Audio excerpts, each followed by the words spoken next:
A Southeast Albuquerque bird owner is searching the treetops of his neighborhood for his best friend. His blue and yellow macaw escaped from its cage, and it seems he's just not ready to come back home. News 13's Chris McKee has that story. Hundreds of people have either heard or seen this bird here today, which has spent most of the day in the treetops. It's been on the loose now for about 24 hours. From the sound of it, you might think Albuquerque is now a tropical rainforest. I didn't know what it was at first. It was just this loud squawk that was going on. But that squawk was coming from this big guy. Like, never seen an exotic bird loose in the neighborhood before. That exotic blue bird is a big parrot known as a blue and gold macaw. A bird not many other people thought they'd see perched in their neighborhood near San Mateo and Gibson. Oh, I can hear it, the parrot. He hasn't moved from that spot. A big bird. Yeah.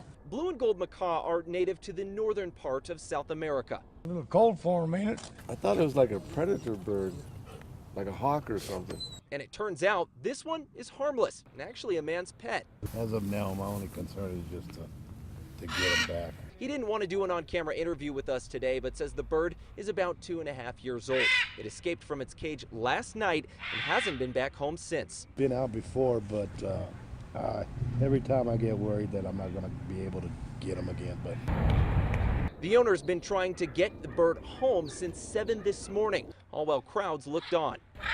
The bird has only flown to other neighborhoods, though, like Ray Konauer's. I thought, wow, that's kind of unusual to see him way up in the tree. The owner even tried to bring his companion bird along, but that hasn't worked either. Neighbors are just left wondering if the blue guy will ever come down. I think he will. He'll come down when he gets hungry.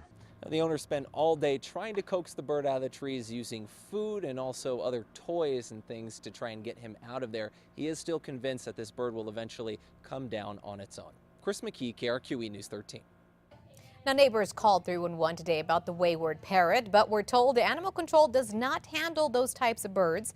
The city referred them to a specialist, but were then told it could take 3 days or more for one to come out. We